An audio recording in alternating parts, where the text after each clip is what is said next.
Hey, salut tout le monde, je m'appelle Félix. Aujourd'hui, je vais vous montrer comment installer une carte réseau dans votre tour pour pouvoir pogner le meilleur Wi-Fi possible sans devoir connecter un fil de 100 pieds dans votre tour. Donc, je vous montre ça.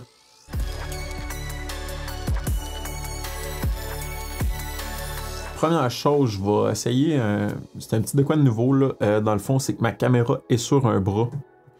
Donc, la caméra est sur mon bras de micro. Donc, j'ai enlevé mon bras de micro, ce qui va faire que je peux peut-être l'ajuster un petit peu plus puis changer d'angle de vidéo en vidéo. Puis ce que je vais essayer de faire aussi, c'est de faire un top-down pour que vous puissiez voir les modifications que je vais faire directement dans la tour. Donc, une vue top-down. Je vais essayer. Si jamais ça sort tout croche, laissez ça dans les commentaires plus bas. Je vais essayer d'améliorer le contenu plus que je peux. La situation fait que le bureau à ma blonde est situé directement au même mur que, par exemple, la laveuse et la sécheuse. Donc, mettons, son bureau est là, le mur est là, la laveuse sécheuse est là. Ce qui fait que je ne peux pas passer de câble RJ45 dans le mur au complet parce que c'est laveuse sécheuse et par la suite, c'est la douche dans le sol. Donc, c'est pas possible. Et au lieu de passer, dans le fond, par le plafond puis laisser tomber un fil, je trouvais ça moins intéressant parce que c'est dans le salon où est-ce qu'on reçoit des gens puis que c'est notre chilling spot un petit peu. Donc, je me suis dit, étant donné que c'est du light gaming café, que c'est pas compétitif, et que j'ai quand même des bons access points Altalabs à la maison. Donc, j'ai décidé d'aller avec une carte réseau Wi-Fi. Dans le fond, ça, c'est la AXE 5400 de TP-Link. C'est Wi-Fi 6E et Bluetooth 5.2. Donc, de cette manière-là, il n'y avait pas rien de Wi-Fi intégré dans la motherboard. Donc, ça va être un petit ajout super intéressant à ajouter à ma blonde.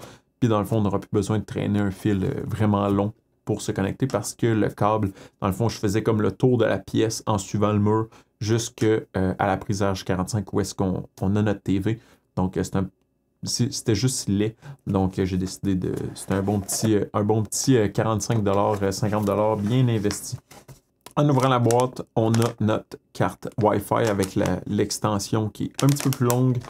On a aussi la version un petit peu plus courte si on est, par exemple, dans un serveur avec moins d'espace. Les deux antennes et le câble qu'on va devoir connecter entre la carte Wi-Fi et la motherboard pour le Bluetooth. Il y a aussi un CD si jamais on a des problèmes de driver et tout ça. Mais ça ne sera pas notre cas parce que compatible avec Windows 10, Windows 11 et je sais d'avance qu'il n'y aura pas de trouble avec ça. Donc, je vous prépare ça pour installer la carte réseau dans la tour. Je reviens, ce sera pas bien long. Donc, en ayant seulement les petites pins, on va pouvoir venir les connecter juste ici. Je ne sais pas si vous voyez bien, je vais essayer de zoomer. C'est peut-être noir, mais en tout cas, on va venir les connecter juste ici.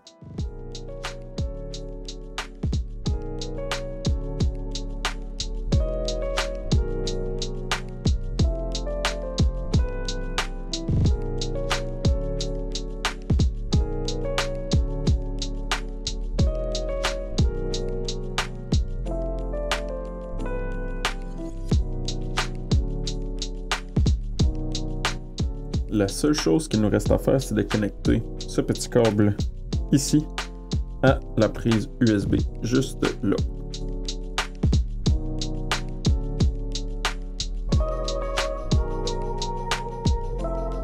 Parfait, c'est installé. Je vais aller plugger ça, puis je vais aller vérifier si tout fonctionne bien.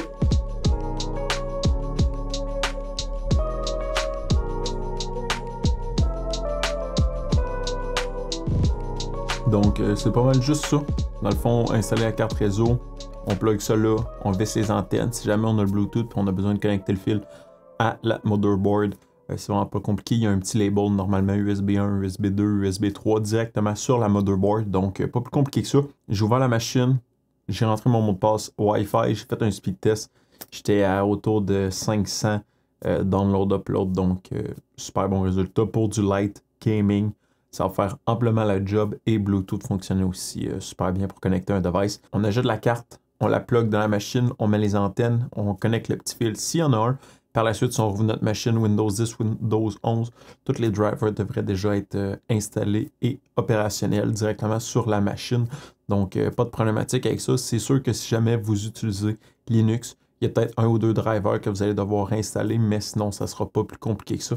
Donc, vous êtes en mesure d'avoir du high speed via Wi-Fi au lieu d'être connecté. C'est sûr que la latence et la vitesse ne sera pas exactement la même que filaire parce que filaire, c'est la meilleure qualité possible, mais ça reste quand même que pour du casual gaming non compétitif et juste pour du YouTube, Facebook, courriel. Il n'y a pas de problématique avec avoir 400-500 mégabits seconde avec peut-être 10 millisecondes de ping. Donc, pour avoir un bon Wi-Fi sans avoir de fil qui traîne partout dans la pièce, ça peut être une bonne alternative. Donc, si jamais vous avez aimé la vidéo, mettez un thumbs up, c'est toujours encourageant. Si jamais vous avez des questions, commentaires, allez mettre ça dans la section un petit peu plus bas. Joignez notre communauté sur Discord pour partager vos connaissances avec nous. Partagez la vidéo en grand nombre et on va se dire à la prochaine. Bye bye.